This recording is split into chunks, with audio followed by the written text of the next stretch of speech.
So hello guys, welcome back to my YouTube channel. आज के इस वीडियो में हम एक्सरसाइज 5.2 क्लास 10 चैप्टर 5 का क्वेश्चन फर्स्ट सॉल्व करेंगे। सो क्वेश्चन फर्स्ट में हमें ये कहा है कि हमें ना टेबल्स को बढ़ना है, यानी कि हमारे जो एनसीईआरटी की बुक है उसमें हमें टेबल्स दी हुई हैं। उसमें फर्स्ट पार्ट में हमें ए की वैल्यू 7 दी है, डी की वैल्यू 3 दी है, एन की वैल्यू 8 दी है एंड nth टर्म की हमें वैल्यू निकालनी है। यानी कि nth टर्म मेरी 8 है, यानी कि मुझे 8 की वैल्यू निकालनी है। तो मेरा A8 is equals to A7 दे रखा है प्लस n-1 इंटू डी।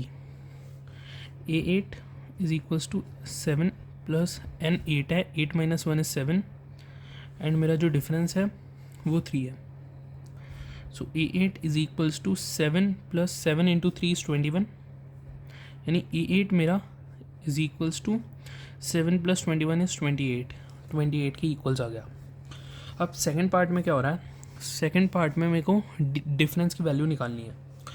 सो nth टर्म मेरी 0 हो गई, a मेरा -8 है, n की वैल्यू मेरी 10 है, 10 - 1 इंटू डी। यार ये -8 ना यहाँ पे जाके एक पॉजिटिव का 8 हो जाएगा, तो पॉजिटिव का 18 हो जाएगा। 18 इक्वल्स टू 10 - 1 9 इंटू डी, यानी d इक्वल्स टू 18/9। ये 2 टाइम्स जाएगा, तो यहाँ से मेरा d इज इक्वल्स टू 2। तो इसके साथ हमने first and second part solve कर लिया। अब हम आगे इसके और पार्ट सॉल्व करेंगे। सो अब हम इसका third part and fourth part दोनों सॉल्व करते हैं। तो थर्ड पार्ट में ना हमें a की वैल्यू निकालनी है एंड d, n और nth टर्म की वैल्यू हमें दी हुई है। सबसे पहले क्या होगा, nth term is -5, a plus that is 18 -1 into -3। फॉर्मूले के हिसाब से मैंने सारी वैल्यूज़ इसकी रख दी है।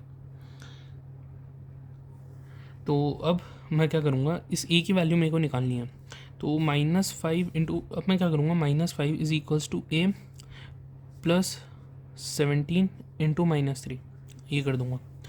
अब मेरा 17 इंटू -3 इज़ -51, यानी मेरा -5 is equals to a minus of 51, यानी कि मेरा जो अब a है वो यहाँ पे रहेगा, मेरा -5 यहाँ पे जाएगा तो वो पॉजिटिव का हो जाएगा। तो -5 plus 51 is equals to a, यानी e की मेरी जो वैल्यू आएगी वो आएगी मेरी 46। यहाँ से a की वैल्यू आएगी मेरी 46। अब हम इसका फोर्थ पार्ट सॉल्व करेंगे। देखो फोर्थ पार्ट में ना मेरे को a की बहुत अलग सी वैल्यू दे रखी है, दैट इज़ -18.9। मेरे को d की वैल्यू 2.5 दे रखी है, मुझे nth टर्म निकालनी है इसकी and nth term is 3.6। n की वैल्यू मेरे को निकालनी है एंड nth टर्म इज़ 3.6। अब हम क्या करेंगे, सबसे पहले ना हम फॉर्मूले में सारी वैल्यूज़ डाल लेते हैं। 3.6 is equals to -18.9 plus n-1 into 2.5 को मैं 5/2 लिख दूंगा, बहुत ईजी वे में। 2.5 को हम 5/2 लिख सकते हैं, a की वैल्यू आएगी।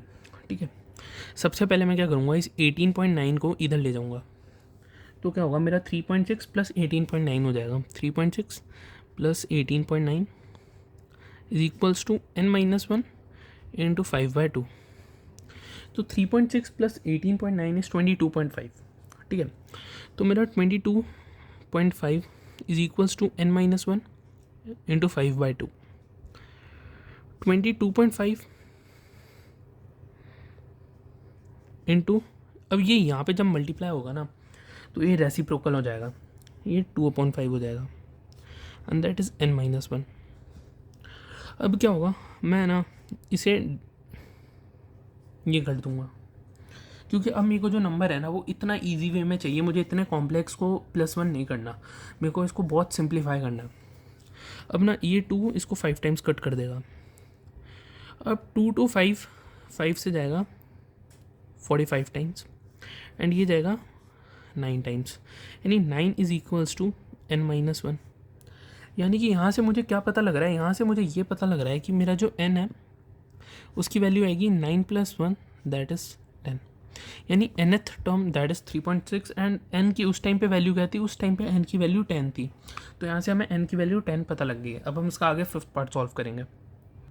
सो अब फिफ्थ पार्ट में क्या है, मेरे को a की वैल्यू 3.5 दे रखी है, मेरे जो डिफरेंस है वो 0 है एंड मेरी जो n की वैल्यू है वो 105 है एंड मुझे nth टर्म की वैल्यू निकालनी है। ठीक है, तो अब यहाँ पे क्या है, मैं फॉर्मूला लिख दूंगा, A N is equals to A plus N minus one into D. nth term मेरे को निकालनी है, ए मेरा 3.5 हो जाएगा, एन की वैल्यू 105 है, लेकिन 105 minus one that is 104 and D मेरा 0 है इंटू 0। यार अब कोई भी चीज़ 0 से मल्टीप्लाई होगी वो पूरी की पूरी 0 हो जाएगी, यानी nth टर्म दैट इज़ मेरा 3.5। बिना सॉल्व करे एकदम इजीली पता लग गया हमें nth टर्म मेरी 3.5 है। एंड इसके साथ हमने फर्स्ट क्वेश्चन सॉल्व कर लिया है। अब हम सेकंड क्वेश्चन सॉल्व करेंगे नेक्स्ट वीडियो में। Thank you.